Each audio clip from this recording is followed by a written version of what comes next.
The plan to give Social Security recipients a $200 per month raise is getting ramped up in Washington, D.C. We had a recent bill that was actually released. It's being reintroduced into Congress, and Bernie Sanders actually met with President Biden and discussed that plan recently. So we're going to be going over that and the chances of that passing. Also, Social Security is looking to give SSI recipients a little bit extra of help. We're going to be going over that idea and how that would be implemented. And finally, SNAP benefits are going to be ending next month, which is going to leave many families in trouble over the coming weeks. Now, before I get into the first news story for today, if you would like to receive up to 12 free stocks from Webull, I will leave a link in a pinned comment below where you can receive just that. And if you don't want to invest at this point in time, it's totally understandable. Once you receive the free stocks, you can always just sell them for what they're worth. You'll get some money for it, and then you can transfer that cash right back to your bank account. So really nothing to lose there. So this is the first article for today. This is from the Washington Post. White House aides have discussed Social Security tax eyeing shortfall. So during an hour-long meeting in the Oval Office before they went to film a video together about student debt, Senator Bernie Sanders pitched President Biden on his vision for hammering the Republican Party over one of the most potent issues in American politics.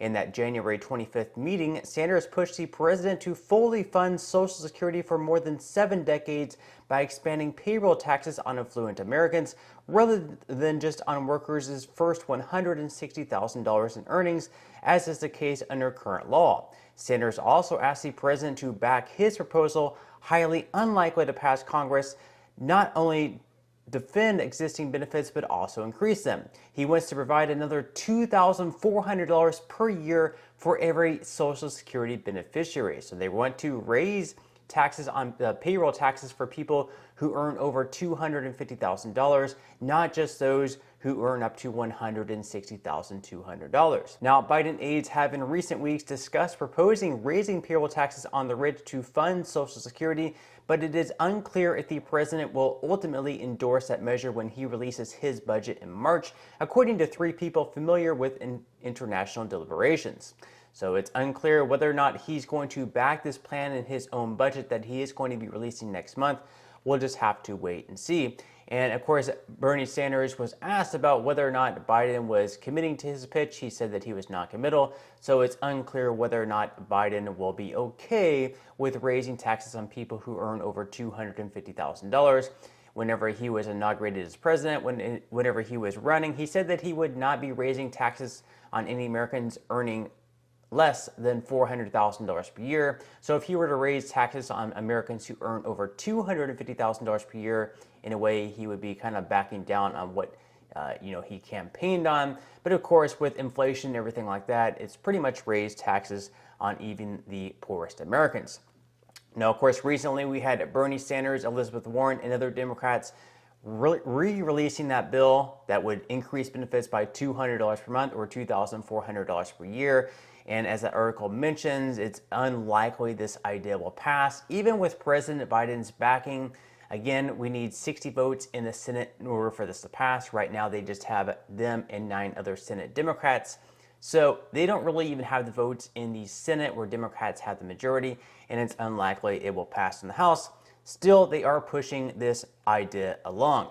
Now, in some other news, of course, we have the Biden administration proposing a big change to benefits for people with disabilities. This would be for people who receive SSI benefits. Now, I did mention this in yesterday's video, so if you watched all the way to the end, you would have actually already gotten that information, but I wanted to bring it into light in this video as well. So a new proposal from the Social Security Administration would make life easier for millions of disabled Americans whose friends or family help them out with food. The proposal, set to be published Wednesday in the Federal Register, would make it so the government no longer cuts monthly benefits for people who get regular help with meals and groceries. The form says applicants must report to Social Security if the amount of help they receive from others goes up or down, and that they have to notify the government if someone starts helping them with expenses. So if you have a friend or a family member who gives you food, you have to report that to the Social Security Administration. I know it sounds pretty silly. Most people don't really do it, so it's not something that actually, you work out in theory. But if you actually reported that to the government that you're receiving food or extra help, as they say that you should be, your benefit could actually be reduced. So that's, pretty silly stuff there. Now the maximum SSI benefit is $914, but it can drop by a third, or $304 if someone else pays for a beneficiary's food or rent.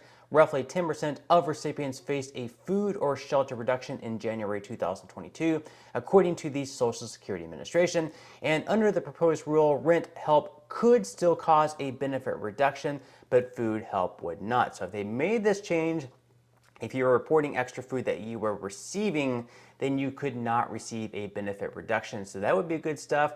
However, if you're still getting help with rent, that could still cause a benefit reduction, something that perhaps should be taken out as well. And now, so this is straight from the Social Security Administration website, saying that we may reduce your SSI payment by 1/3 if you live in another person's household throughout a month and you do not pay for the food and shelter that you get from the household. So just because you're getting help from a family member or friend, the government is going to reduce your benefit. Let me know what you think about that in the comment section below. Do you believe that they should get rid of the rule where your benefit could be reduced for receiving food and shelter help? Definitely interested in hearing your thoughts on that in the comment section below. Now, next month, of course, the U.S. is ending extra help for groceries that started during COVID. So a lot of Americans received, $95, possibly more through SNAP benefits.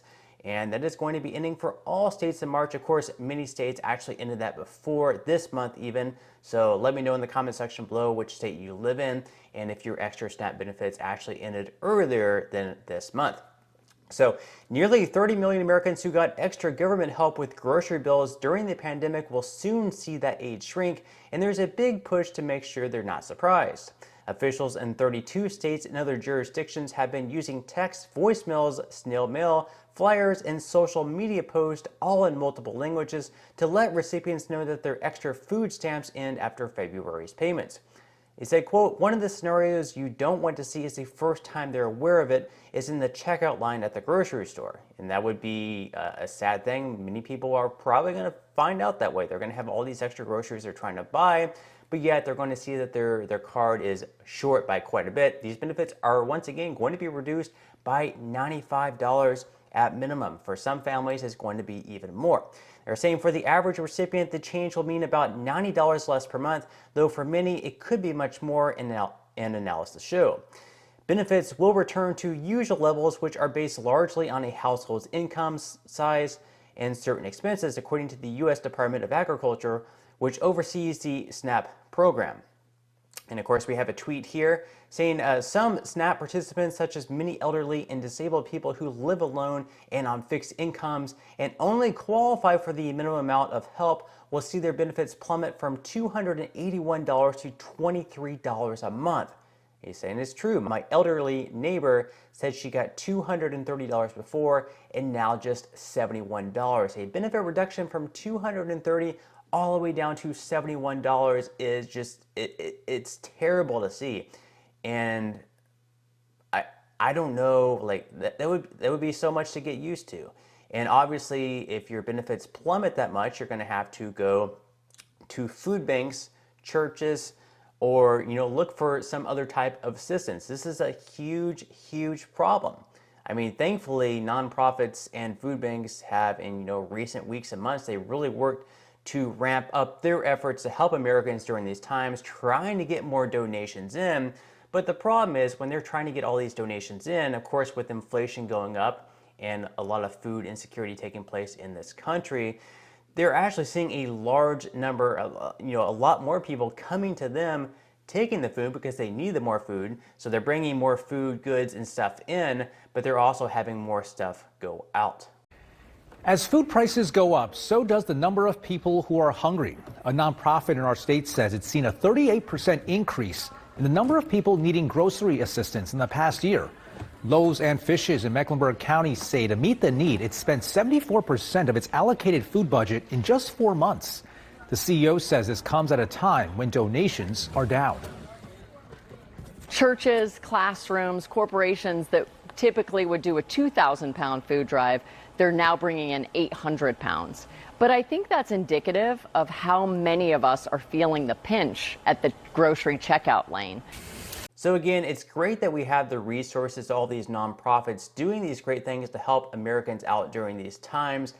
But again, with these SNAP benefits being reduced, we're going to see more and more people need to go to these food banks. And of course, inflation is still out of control. So this is a very, very big problem. Hopefully we can figure it out. Hopefully we don't have any Americans going hungry. It's a tough, tough time out there. Let me know in the comment section below what you're doing about the higher prices of groceries, how you're adjusting to that. Definitely interested in hearing your thoughts. But that's all the news that I have for today's video. I hope you enjoyed. If you did, make sure to give this video a like. I would definitely appreciate it if you would. Subscribe to my channel if you have not already, and I will see you in the next video.